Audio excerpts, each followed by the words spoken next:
তো বন্ধুরা আপনাদেরকে যদি রুট 25-এর বর্গমূল করতে দিই আপনারা হয়তো বেশিরভাগ সহজে একদম পেরে যাবে।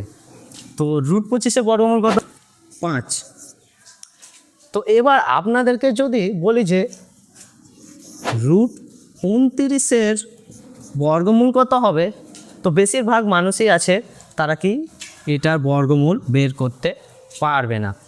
তো প্রথমে দেখতে পাচ্ছেন যে 29 আছে, তো 29-এর বর্গমূল কত হবে সেটা আপনারা হয়তো বলতে পারবে না।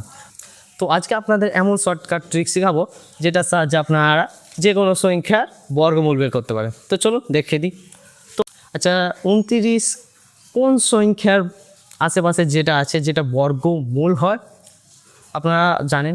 তো এটা দেখতে পাচ্ছেন যে 25-এর কাছাকাছি। তো এবার আপনারা অনেকেই জানেন যে 25-এর বর্গমূল কত হবে। তো 25-এর বর্গমূল কত? 5। তো কী করব, প্রথমে আমি 25-এর বর্গমূল হচ্ছে 5 লিখে নেব। তারপর এবার দেখে দেবো যেহেতু 29 আছে, তো 29 25-এর থেকে বেশি, তার জন্য কি করব, প্লাস করব। এবার কি করব, এবার আছে আচ্ছা 29 থেকে 25 বাদ দিলে কত হয়? 4। তো উপরে আমরা সেই 4কে লিখে নেব। এবার কি করব, সব জায়গায় কিন্তু একটা জিনিস থাকবে 2, ঠিক আছে? 2। এবার 2-এর সঙ্গে কত গুণ করব? এই যে 5 দেখতে পাচ্ছেন, এই 5টা আমি এর সঙ্গে গুণ করব। তো এবার দেখেন, তো এবার কি করব, জাস্ট সিম্পল যে যোগ হয় ভগ্নাংশে ওটা করে দেবো। 4 আর সিম্পলি যোগ করলে কত হবে? 5.4। তো আমাদের 29-এর বর্গমূল কত হলো? 5.4।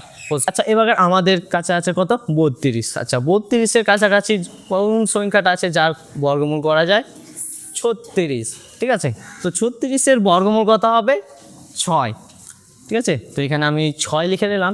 কিন্তু এবার খেয়াল করো 32 36-এর থেকে কত ছোট, তার জন্য কি করব, বিয়োগ।